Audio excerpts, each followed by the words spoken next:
할렐루야. 주일 오후 예배에 참여하신 여러분 환영하고 축복합니다. 사도신경 하심으로 주일 오후 예배 하나님 앞에 드리도록 하겠습니다. 나는 전능하신 아버지 하나님 천지의 창조주를 믿습니다. 나는 그의 유일하신 아들 우리 주 예수 그리스도를 믿습니다. 그는 성령으로 잉태되어 동정녀 마리아에게서 나시고 본디오 빌라도에게 고난을 받아 십자가에 못 박혀 죽으시고 장사된 지 사흘 만에 죽은 자 가운데서 다시 살아나셨으며 하늘에 오르시어 전능하신 아버지 하나님 우편에 앉아 계시다가 거기로부터 살아있는 자와 죽은 자를 심판하러 오십니다. 나는 성령을 믿으며 거룩한 공교회와 성도의 교제와 죄를 용서받는 것과 몸의 부활과 영생을 믿습니다. 아멘. 할렐루야. 오늘 함께 나누신 하나님의 말씀 갈라디아서 1장 11절부터 17절까지 말씀입니다. 갈라디아서 1장 11절부터 17절까지 함께 읽도록 하겠습니다. 형제들아 내가 너희에게 알게 하노니 내가 전한 복음은 사람의 뜻을 따라 된 것이 아니니라. 이는 내가 사람에게서 받은 것도 아니요 배운 것도 아니요 오직 예수 그리스도의 계시로 말미암은 것이라. 내가 이전에 유대교에 있을 때에 행한 일을 너희가 들었거니와 하나님의 교회를 심히 박해하여 멸하고 내가 내 동족 중 여러 영갑자보다 유대교를 지나치게 믿어 내 조상의 전통에 대하여 더욱 열심히 있었으나 그러나 내 어머니의 태로부터 나를 택정하시고 그의 은혜로 나를 부르시니가 그의 아들을 이방에 전하기 위하여 그를 내 속에 나타내시기를 기뻐하셨을 때에 내가 곧 혈육과 의논하지 아니하고 또 나보다 먼저 사도된 자들을 만나려고 예루살렘으로 가지 아니하고 아라비아로 갔다가 다시 다메섹으로 돌아갔노라. 아멘. 모든 사람에게는 장단점이 있죠. 성향이나 성품, 인격 모두 다 장단점이 있을 것입니다. 그래서 다른 사람들이 보기엔 어떨지 모르겠으나 개인이 스스로 생각하기에는 자기가 참 변화되고 바꿔야 될 모습이 있다라고 느낄 때가 종종 있을 것 같습니다. 여러 번 도전하고 시도했으나 잘 바뀌어지지 않는 게 우리의 모습입니다. 성향이나 성품 같은 것들도 쉽게 변하지 않죠. 거의 변하는 일이 없습니다. 그래서 어떤 말들이 있냐면 사람은 고쳐서 쓰는 게 아니다라는 말이 있어요. 한 드라마를 보는데 그런 얘기들이 있더라고요. 도와줬는데 뒤통수를 친 거죠. 그래서 도와줬던 사람의 친구가 그런 얘기들을 하더랍니다. 사람은 고쳐서 쓰는 게 아니라고 말하더라고요. 그 말은 모두가 다 잘 알고 있는 것처럼 사람은 쉽게 변하지 않는다라는 거예요. 거의 변하지 않습니다. 왜냐하면 그 사람이 지금까지 살아왔던 모습에는 그 사람이 추구하고 있는 사상과 사고, 그 사람이 바라보고 즐거워하는 것들이 그의 삶을 이끌어왔기 때문에 그 즐거움이 변하지 않는다라는 겁니다. 내적으로 가지고 있는, 내가 가지고 있는 성향과 삶의 흐름들은 결코 변화되지 않습니다. 그게 인생을 살아왔던 삶에 영향이 있는 것이고 그 내부에 있는 성향이나 성품들이 기본이 되는 것들이기 때문에 바뀌어지지 않죠. 사람이 완전히 변화되려면 죽었다 살아나야 됩니다. 그래야 사람이 바뀌죠. 그렇게 놀라운 일, 큰 일, 아주 엄청난 사고, 내가 지금껏 살아왔던 삶의 모든 것들을 무너뜨릴 만큼의 큰 어떠한 사건이 있지 않고서는 쉽게 변하지 않습니다. 오늘 본문에서 나오는 이 사도 바울 역시 이전의 삶에서 180도 달라진 삶으로 전향합니다. 그렇게 될 수밖에 없는 사건이 일어났음을 사도 바울은 말하고 있습니다. 오늘 본문의 11절과 12절 말씀을 다시 한번 읽어보겠습니다. 형제들아 내가 너희에게 알게 하노니 내가 전한 복음은 사람의 뜻을 따라 된 것이 아니니라. 이는 내가 사람에게서 받은 것도 아니요 배운 것도 아니요 오직 예수 그리스도의 계시로 말미암은 것이라. 사도 바울이 자신이 전한 복음은 사람에게서부터 시작될 수 없는 일이라는 거죠. 왜냐하면 이 십자가 복음은 사람이 십자가에 대신해서 죽는다고 해서 그 죄를 해결할 수 있는 정도의 크기가 아니라는 거죠. 사람은 자신의 죄를 자신이 감당하는 것조차 어려워요. 그러기 어렵습니다. 다 감당하지 못할 정도의 죄인이죠. 그나마 밝혀진 죄만을 감당하는 것만으로도 사람은 버거워합니다. 하물며 개인이 그러한데 모든 인류의 죄를 감당해서 십자가에 달려 죽는다. 사람이 할 수 있는 일이 아니죠. 이 모든 계획 역시 구약 창세 때부터 예정되어 와서 이루어졌고 현재까지 그 일이 실제가 되어지고 인 놀라운 사건은 결코 사람이 할 수 있는 일이 아니라는 것입니다. 십자가 복음은 하나님이 하신 일이라는 것, 이 명확한 사실 앞에 또 그것을 믿는 형제 자매들 앞에 다시 한번 말하는 겁니다. 내가 전한 이 복음은 사람의 뜻으로 될 수 있는 일이 아니지 않느냐? 너희도 인정하지 않느냐? 이것은 내가 사람에게서 받은 것도 아니고 배운 것도 아니고 오직 예수님에게서 받은 것이다. 내가 예수를 만났고 그 예수로부터 받은 소명이다라는 것입니다. 너희가 믿고 있고 예수의 제자들이 전하고 있는 그 복음이 실제인데 내가 전한 복음 또한 동일한 실제이다. 그 복음이 이 복음이다. 이것은 사람으로부터 받은 것이 아니다라는 거죠. 제자들이 말하고 있고 너희가 믿는 복음, 내가 말한 복음과 동일한데 나는 그것을 사람에게서 받은 것이 아니라는 거예요. 왜냐하면 그의 과거의 삶을 돌아보면 그가 어떠한 삶을 가지고 살아왔고 어떠한 사람들을 만나왔으며 어떻게 지내왔는지를 보면 그가 사람에게서 이 복음을 받은 것이 아니라 예수 그리스도에게서 받았다라는 것을 증명할 수 있는 것입니다. 바울이 전한 복음은 사람이 할 수 없는 일이고 이것은 나도 알고 너희도 알고 있고 예수를 믿는 모든 사람이 알고 믿는 것인데 내가 이것을 사람에게서 배웠거나 전달받았거나 한 것이 아니라는 것이죠. 이 하반부에 보면 이제 이것을 증명하는 그의 삶이 나오는 거죠. 그 삶은 사실 사도 바울이 다 말하지 않아도 이 형제 자매들, 이 갈라디아서를 수신하고 있는 이 초대교회 형제 자매들은 사도 바울이 어떤 사람이었는지 알고 있었습니다.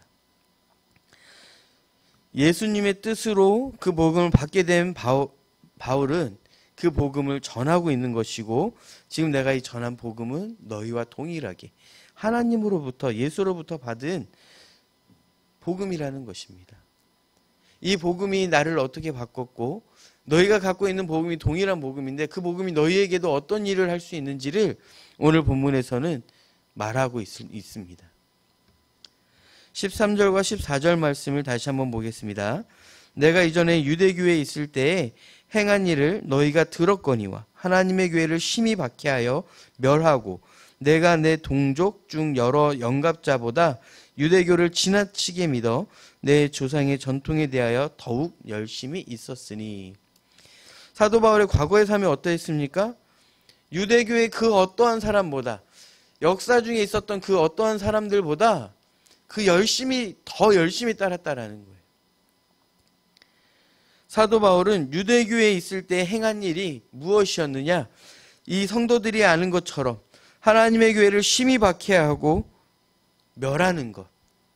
예수를 믿는 사람들을 찾아다니며 심판하고 죽이기까지 했던 사도 바울이었습니다. 사도 바울의 모든 것은 유대교에 붙잡혀 있었습니다. 그것이 진리라고 믿었고 그것이 명확하고 확실하고 사실이라고 변할 수 없는 진리라고 믿었던 것입니다. 그렇게 믿었기 때문에 그 누구보다 열심히 있었고 그 누구보다 유대교에 심취해 있었습니다.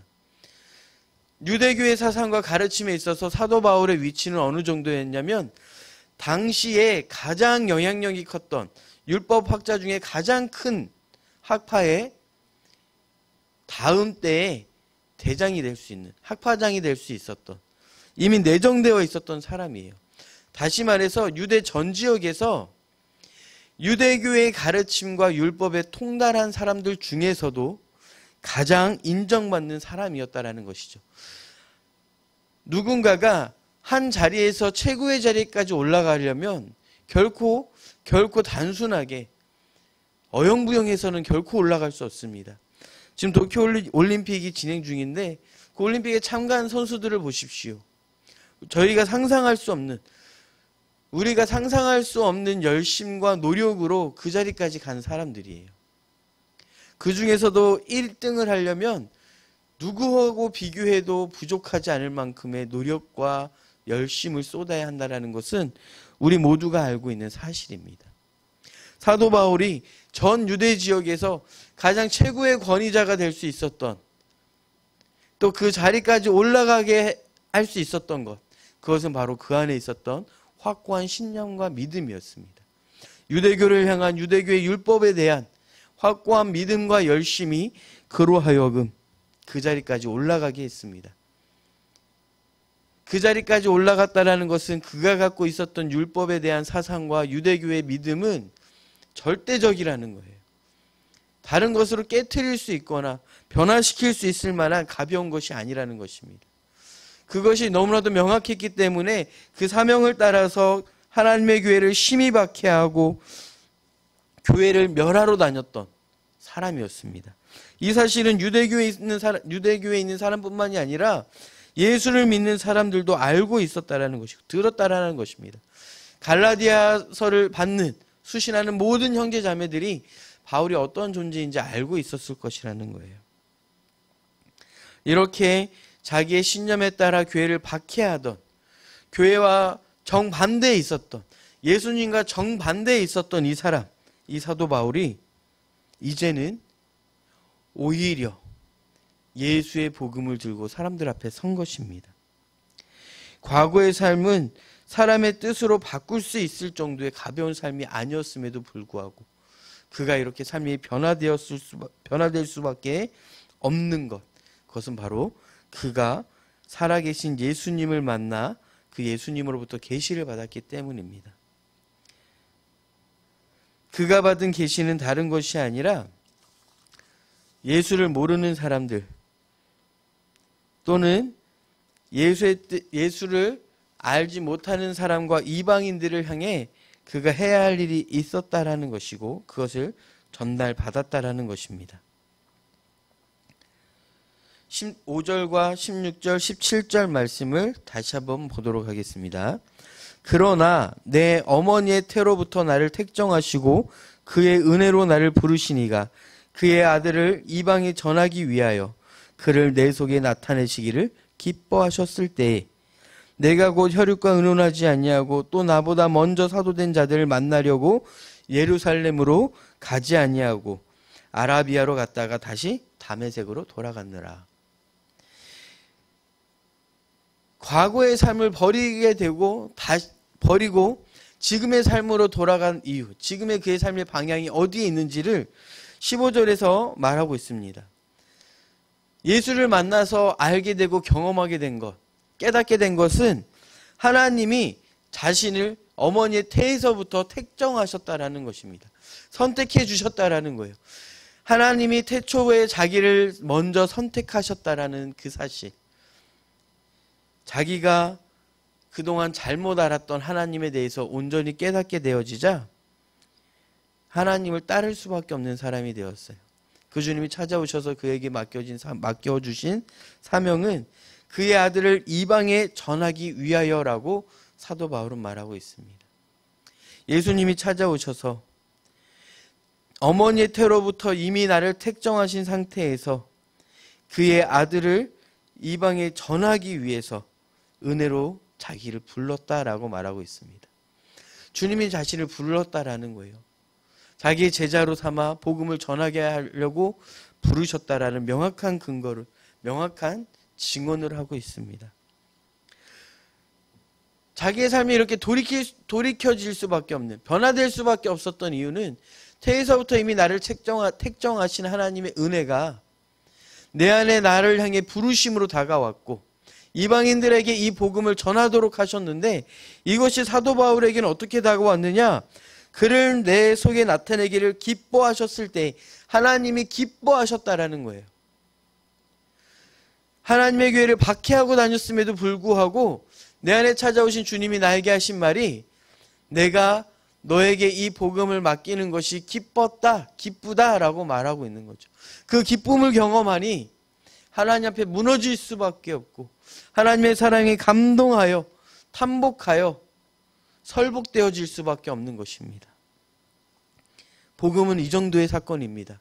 한 사람의 마음 안에, 한 사람의 인생에 찾아오는 순간 그 인생은 이전과 다른 삶을 살 수밖에 없도록 만드는 힘이 있고 충격적인 사건이라는 것입니다. 여러분이 만난 예수님도 동일하지 않았습니까? 과거에 예수를 몰랐던 삶에서 예수를 알고 나니 예수를 향해 나아갈 수밖에 없는, 나를 위해 십자가에 달리사 내 죄를 해결하시고 나와 함께 부활하셔서 하나님 우편에서 지금도 나와 함께 하시며 나를 붙잡고 계시며 인도하시는 그 하나님의 놀라우신 사랑과 예수 그리스도의 그 놀라우신 은혜에 우리의 삶은 돌이켜질 수밖에 없고 변화될 수밖에 없지 않았습니까? 사도 바울의 이 증언이 믿어지는 것, 이해되고 인정되고 공감할 수밖에 없는 이유는 나에게도 여러분에게도 동일한 사건이 있었기 때문이지 않습니까? 이 사도 바울이 삶을 변화될 수밖에 없었다라는 것, 이미 성공은 확보되어 있는 상태, 유대인들 사이에서 모든 이스라엘에서 가장 높은, 가장 인정받는 자리, 그 자리에 확정된 인생, 너무나도 탄탄대로였던 그 인생을 버리고 텐트 메이커로, 자비량 선교로 걸어다니며 복음을 전하는 삶으로 돌이켜질 수밖에 없었던 이 놀라운 사건. 이 사도 바울의 고백을 들을 때에 우리 안에 과거의 그 사건들이 다시 일어날 수 있었으면 좋겠습니다. 과거의 그 뜨거웠던 열정과 사랑이 다시 일어나서 사도 바울이 다시 열심으로, 유대교를 따랐던 그 열심이 반대로 예수를 향해, 예수가 주신 소명을 향해 열심을 내어 나아갈 수 있게 했던 것처럼 이제 우리 안에 그 놀라우신 열정과 놀라운 은혜가 우리 안에 다시 한번 일어나기를 소망합니다.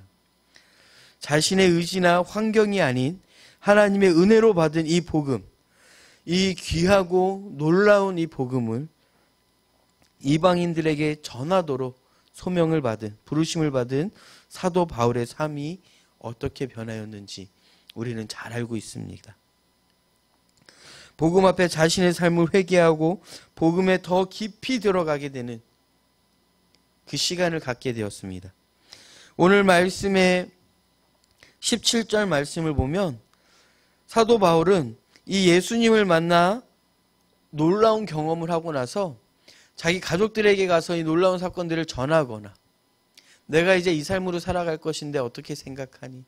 이거 진짜 사실이야. 이제 나 삶을 변해야 돼. 라고 가족들을 설득하러 가거나, 자기에게 있었던 놀라운 일들을 자랑하러 가거나, 또는 자기가 받은 이 놀라우신 소명이 진짜임을 증명하기 위해 제자들을 만나러 가거나, 그 다른 무엇보다도 지금 오직 사도 바울의 모든 초점은 지금 내가 만난 예수의 이 십자가 복음에 집중되어서 아라비아로 갔습니다. 이 광야, 아라비아는 광야입니다. 이 사막으로 가서 3년간이나 예수님과의 관계를 갖습니다. 예수님의 말씀에 자기 안에 찾아오신 예수님과 깊이 묵상과 교제함으로 자기 안에 있었던 복음에 더 깊이 들어가고 내가 만난 예수님을 더 깊이 알고자 하는 열심으로 다른 것 다 배제하고 아무것도 없는 그 사막에서 오직 예수님만 바라보며 3년간 믿음 앞에 훈련받았던 이 시간이 있었습니다. 우리가 예수를 처음 만난 이후 지금도 동일합니까?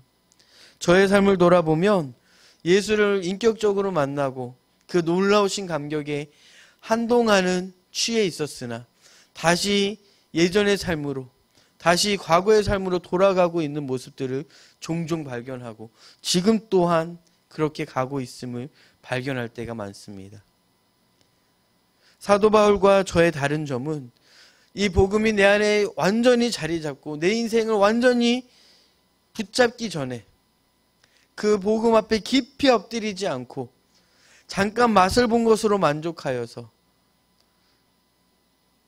다시 더 깊이 말씀에 묵상하고 기도의 자리에 머물기보다는 다시 삶으로 돌아가서 과거의 그 감격만을 기억하며 현재의 아무런 노력 없이 그 복음을 더 깊이 알고자 하는 노력 없이 세상에 노출되어 있는 삶이 제 삶이었고 그래서 무너지었던 것 같습니다. 사도 바울이 아라비아로 갔다가 다시 다메섹으로 돌아갔다라는 이 말씀을 기억하길 바랍니다. 사도 바울은 내 안에 있는 복음을 더 깊이 누리고 더 깊이 교제하기 위해서 하나님이 이제 가라라고 명령하시기 전까지 하나님과 교제 안에 있었음을 기억하길 바랍니다. 주님이 우리에게 지금도 말씀하십니다. 난 지금 너와 교제하기 원한다. 너와 함께하길 원한다라고 말씀하고 계십니다. 세상에서 바쁘고 험난하게 살아가고 있는 인생 다 내려놓고 기도원으로 들어가야 된다라고 말하는 것이 아닙니다. 지금 있는 자리에서 시간을 구별하고 장소를 구별하여서 마음을 구별하여 하나님 앞에 더 열심히 드리고 하나님을 더 깊이 만나고자 하는 열심을 갖자라고 말씀드리는 것입니다. 그것만이 우리의 인생을 변화시킬 수 있고 돌이킬 수 있게 합니다. 말씀을 정리하겠습니다. 내게 주신 복음은 하나님이 주신 은혜다라고 사도 바울은 말합니다. 우리 또한 동일한 고백이지 않습니까? 우리가 받은 복음 또한 하나님이 주신 일방적인 선물입니다. 하나님의 이 주신 놀라우신 은혜와 사랑은 사람의 힘이나 능력으로 의지로 할 수 있는 것이 아닙니다. 이 십자가 사건은 오직 하나님 외에 그리스도 외에 감당할 수 없는 일이었고 이 놀라우신 사건으로 말미암아 죽었던 우리의 삶이 새 생명을 얻어서 살아가게 하는 능력이 된다는 것입니다. 그 누구보다 예수님의 반대편에 있었던 사도 바울이 십자가의 복음을 경험하고 그 인생을 철저히 정반대로 살아갈 수밖에 없었던 이 놀라우신 하나님의 은혜가 오늘 하나님의 반대편에 서 있고 또는 하나님의 반대편을 바라보며 세상을 바라보며 세상에 집중하고 살아가고 있는 우리의 영혼을 돌이킬 수 있게 할 것입니다. 우리의 삶을 정반대로 돌이켜 하나님께로 향하게 할 것입니다. 그렇게 할 수 있는 힘이 이 십자가 복음에 있습니다. 누구보다 굳건했던 사도 바울의 삶을 변화시켰던 이 놀랍고 충격적인 십자가 복음의 사건이 오늘 우리 삶에 다시 한번 일어나서 이 견고한 또 오랫동안 쌓여진 범죄 앞에 이 견고한 진을 무너뜨리고 다시 하나님 앞에 돌이킬 수 있게 하는 힘이 이 시간 하나님의 복음이 실제로 다가와 일어나는 일이 우리 앞에 우리 삶에 벌어지기를 소망하고 기대합니다. 기쁨으로 살아가길 원하고 다시 복음으로 하나님을 따라 살아가기 원한다면 다시 이 복음 앞에 엎드려 하나님 앞에 깊이 회개하며 돌이키기를 간절히 기도해야 됩니다. 말씀을 붙잡고 기도의 자리에서 이 십자가 복음이 다시 실제가 되는 놀라운 역사가 우리 안에 있기를 소망합니다. 나는 철저히 무너지고 죽어서 십자가에 나를 못 박고 주님의 그 십자가에 주님 홀로 박히는 것이 아니라 오늘 이 시간 나의 모든 죄와 나의 자아와 내 중심적이었던 내 삶, 나의 모든 것들을 그 십자가에 다시 주님과 함께 못 박는 일이 일어나기 원하고 그 십자가에서 부활하신 그리스도와 함께 다시 부활하여 주님과 함께 기뻐하며 주님의 뜻을 따라 주님이 주신 소명을 따라 살아갈 수 있는 저와 여러분이 되기를 간절히 소망합니다. 지금이 바로 그 시간입니다. 미루어서 될 일이 결코 아닙니다. 오늘 이 시간, 지금 하나님 말씀하실 때 주 앞에 더 깊이 엎드림으로 우리의 삶이 하나님으로 향하여 나아갈 수 있기를 기대하며 소망합니다. 기도하겠습니다. 사랑과 은혜가 많으신 하나님 아버지 감사합니다. 오늘 이 사도 바울의 삶의 경험처럼 우리에게도 동일한 역사가 일어나길 원합니다.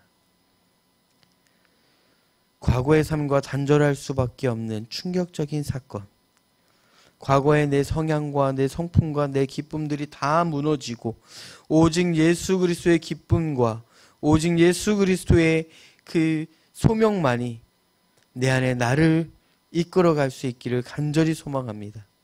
사도 바울이 그 주님을 만나고 아라비아 사막에서 하나님과의 교제의 시간을 가졌던 것처럼 우리의 인생 또한 이 바쁘고 험난하고 많은 유혹 속에서 잠시 발걸음을 멈춰 주 앞에 엎드려 나아가는 시간을 갖게 하여 주시옵소서. 하루의 일정 시간이라도 특별한 시간을 구별하여 하나님 앞에 나를 내려놓고 하나님이 내 안에 들어올 수 있도록 주의 말씀과 기도 앞에 엎드리는 우리 사랑하는 성도들 되게 하여 주시옵소서. 하나님 주신 말씀대로 이 십자가 복음이 과거에 완악했던 또 죽을 수밖에 없었던 견고한 진에 묻혀져 있는 우리의 삶이 깨어져서 다시 주님 앞으로 나아갈 수 있는 인생 되게 하여 주시옵소서. 그때를 기대하며 소망합니다. 지금이 그때입니다. 주님 손 붙잡고 돌이켜 나아가는 저와 우리 성도들 되게 하여 주시옵소서. 일하실 주님을 기대하오며 예수님의 이름으로 기도합니다. 아멘. 하나님 가르쳐 주신 주기도문으로 예배를 마치도록 하겠습니다. 하늘에 계신 우리 아버지, 아버지의 이름을 거룩하게 하시며 아버지의 나라가 오게 하시며 아버지의 뜻이 하늘에서와 같이 땅에서도 이루어지게 하소서. 오늘 우리에게 일용할 양식을 주시고 우리가 우리에게 잘못한 사람을 용서하여 준 것 같이 우리 죄를 용서하여 주시고 우리를 시험에 빠지지 않게 하시고 악에서 구하소서. 나라와 권능과 영광이 영원히 아버지의 것입니다. 아멘.